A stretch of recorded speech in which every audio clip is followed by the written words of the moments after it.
we have got a fireside chat now, how bad actors abuse LLMs, the mechanisms that enable misuse, and what we can do about it. Please welcome to the stage Ciro, Kimberly, and Mackenzie.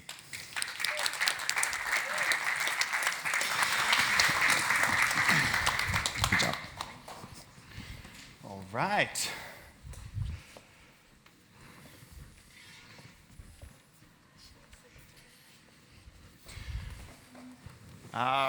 Really pleased to be with you. So I'm Mackenzie. I'm kind of going to be the host to guide you through this discussion. I thought I'd start by saying kind of why we chose this panel.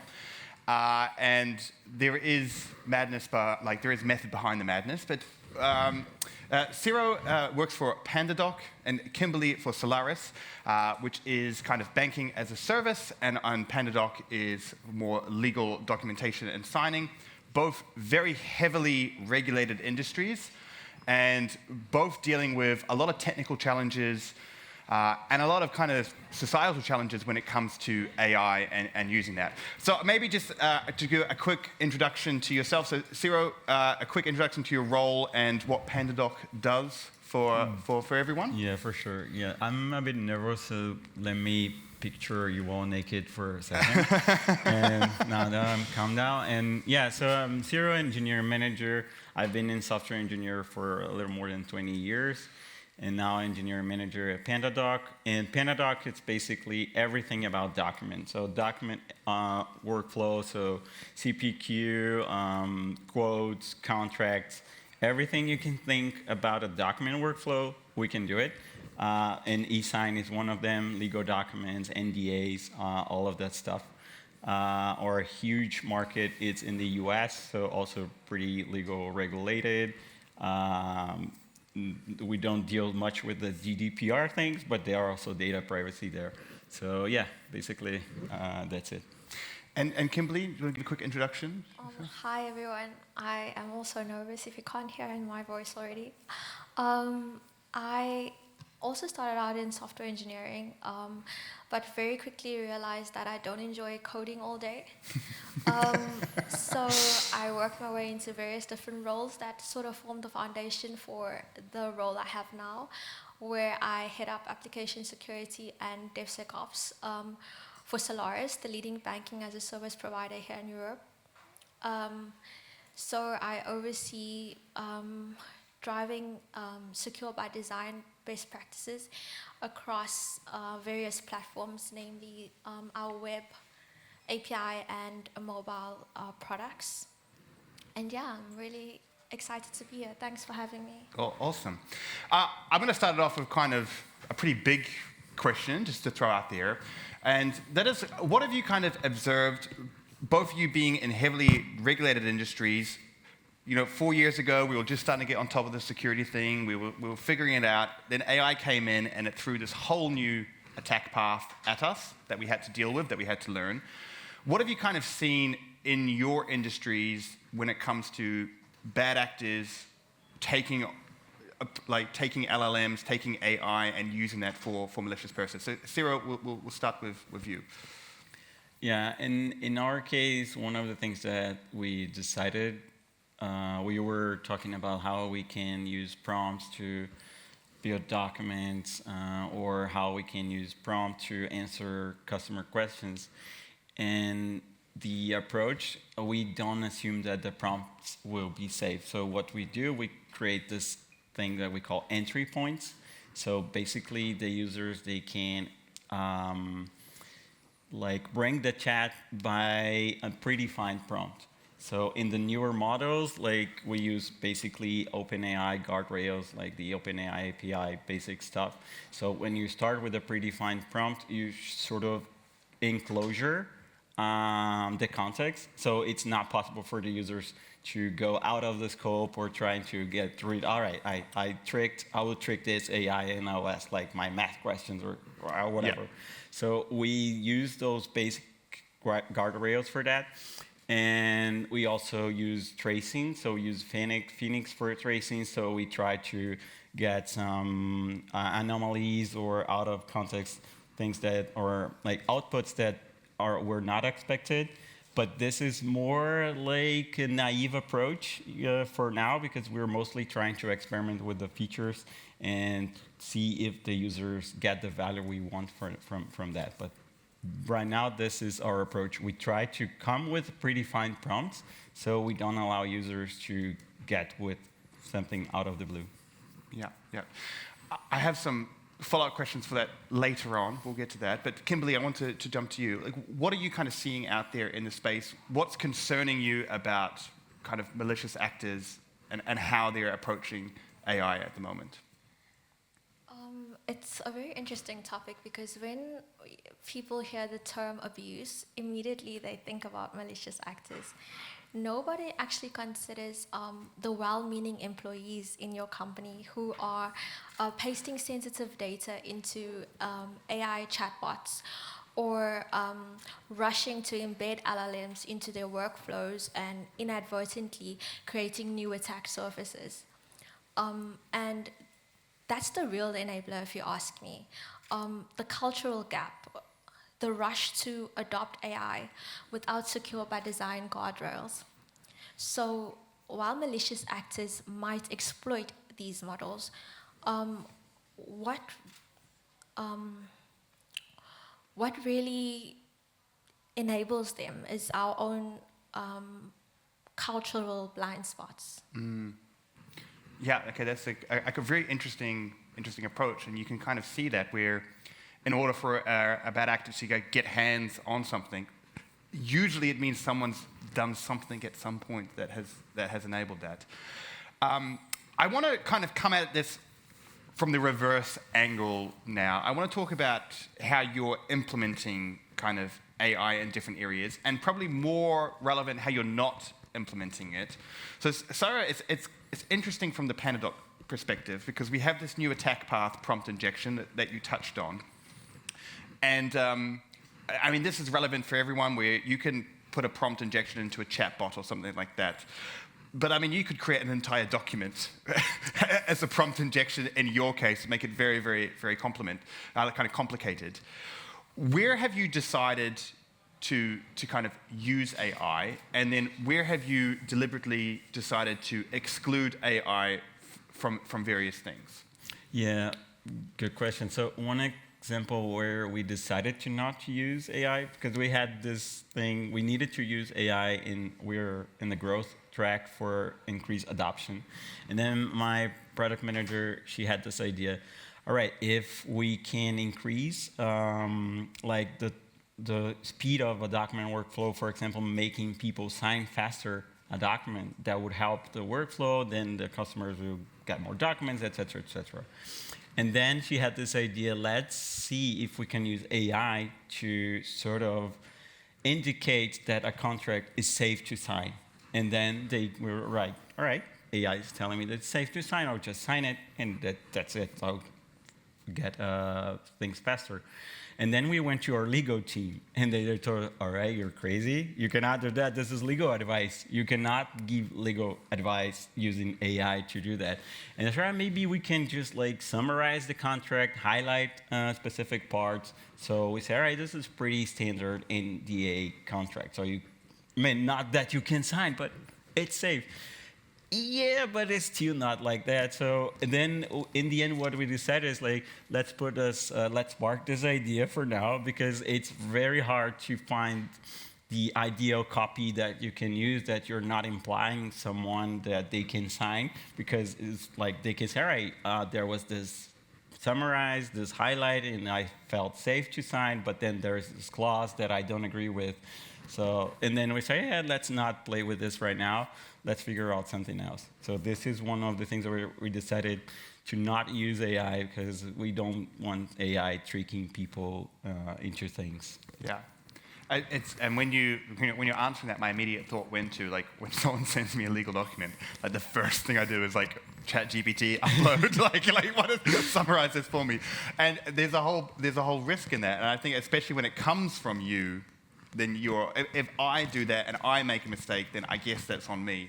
Yeah, but when exactly. it comes from Pandadoc, then that changes the dynamic. I heard, for example, that researchers, they add some specific things in their document to tweak peers that will use AI to analyze their research. Yeah. So people can do that on legal documents as well. And yeah, and as Kimberly said, like when we think of bad actors, we're immediately thinking of, well, at least my brain is kind of like, Lazarus, nation state attackers trying to take over the world of AI.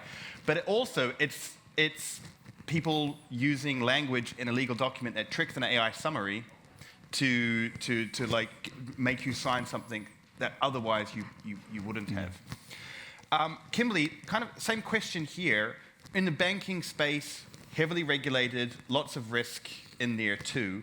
Where have you decided to and decided not to use AI in your products? The approach we follow is more cultural maturity and guardrails over a technical checklist. So it's about asking, is the data sensitive? Do we have isolation, validation, and monitoring in place?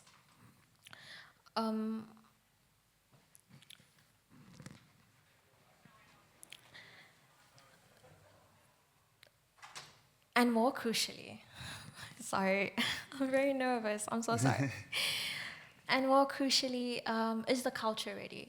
So what I mean by that is ensuring that there is no customer data in external models, like what you're probably doing there. Yeah.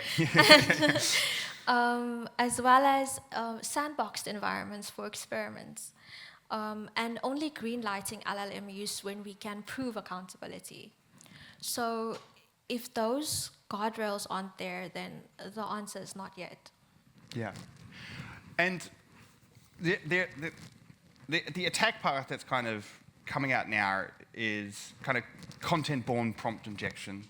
That's kind of the technical term for it, where we're using content to create this kind of prompt injection. So Kimberly, I'm going to go to you too.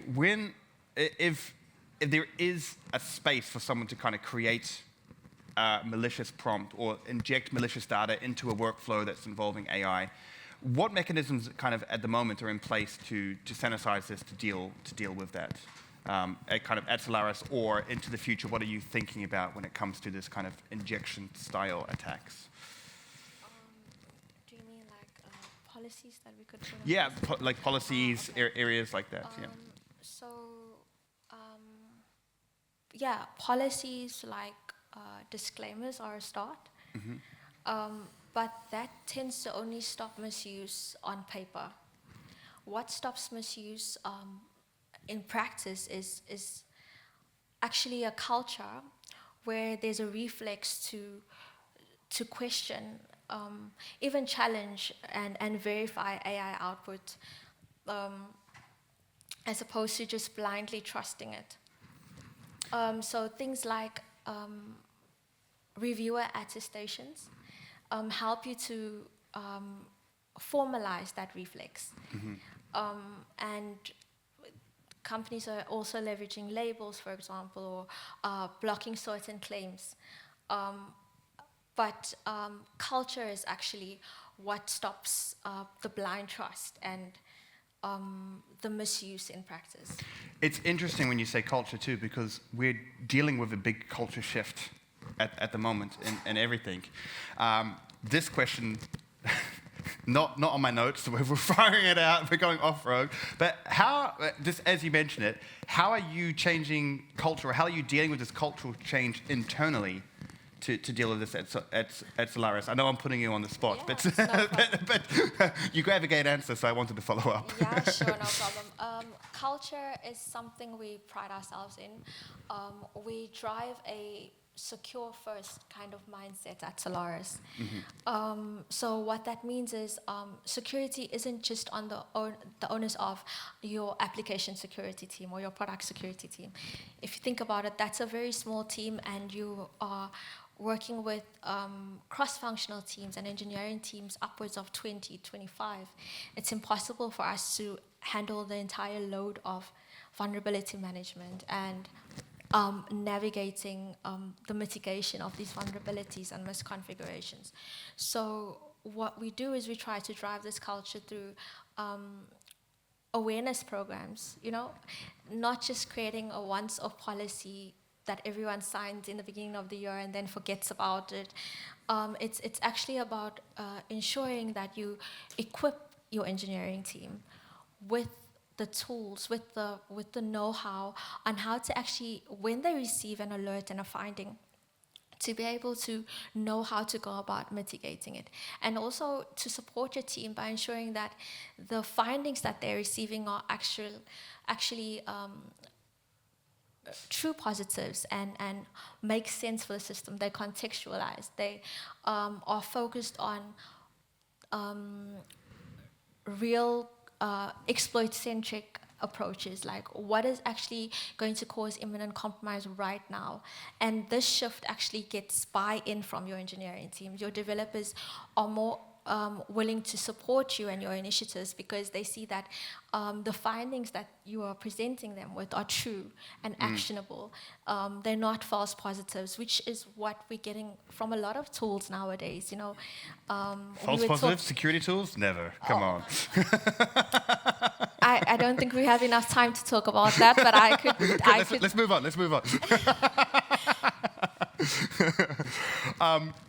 We've got some questions here from the audience, so I want to deal with those before I forget. But Ciro, I'm going to start with you on this first one. What do you think the most underestimated LLM risk that you've seen in production systems?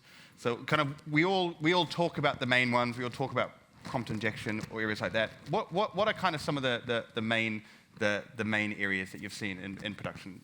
Yeah, one thing that we started think about, because the idea is that now we try to start with those entry points and mostly tackling the customer support area, but we eventually want to integrate this with agents.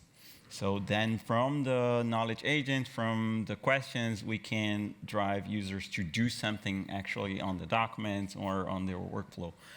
And this is where we think that things might be tricky or we can deal with hallucination from the LLMs and they start doing things that the customer didn't want to do, or like malicious, even employees can try to trick for future actions. So this is something actually we don't know, that we're all learning about all of this at this moment. Like Rob said before, like we just need to embrace that we don't know and then try to be cautious. It's like we unexpected, here I got here and I got a bike and then I crashed and then I need a helmet. So it's like this. So we will eventually face prompt injection and other things, and then we will learn that we need to come up with security. But if you're smart enough to partner with someone that deals with it, that's good for you, because we're trying to go more like experimenting, but eventually we'll need to incorporate this. Yeah, there's another question here, and Kimberly, I want to ask this one to you. I'm going to reframe it a little bit, but the question is kind of AI using RAG and the bad at distinguishing prompt from data. How do you prevent AI connected to MCPs causing chaos? My reframing of this would be a little bit of kind of, we're dealing into this world, because from a high-level point of view, we're dealing into this world where we have MCP servers, model context protocol servers, which are essentially what an AI agent can connect to. How do you see, from a high level, kind of us dealing with this new landscape and the threats that it brings to it? Yeah. An easy question. Yeah. This actually opens up a whole new ball game for us, especially as security teams, because now you're dealing with the unknowns on an exponential level. It's no longer just the things you know about within your environment, within your systems, the way they're connected. This makes zero trust even more important right now, and constantly validating and verifying that the systems are following design practices that we know from old, as in we're still leveraging least privilege. We're still ensuring that these AI LLM models only have access to what is necessary, and then also not forgetting things like which help us innovate safely, things like kill switches, and usually kill switches are sometimes perceived to be just as bad as the security team, like they're going to block innovation. But in my opinion, under clear ownership, it allows us to innovate more safely.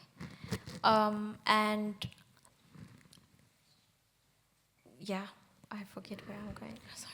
No, I do. I can definitely agree. And like, if we have roadblocks in place, if we have these kill switches in place, then we're able to enable this new technology and utilize it more. Like, and I think that's really important for us to be able to build these around. I just want to add as well that, like, while you might have the kill switch as well, human confirmation buttons are just as useless if the person clicking it is going to blindly accept the AI suggestions. And that's why I go back to culture, and I'm sure everyone will leave here just hearing culture all day. But it's very important. It doesn't matter what tools and process you have in place. If the culture itself isn't supportive of these, then it puts you just as in risk.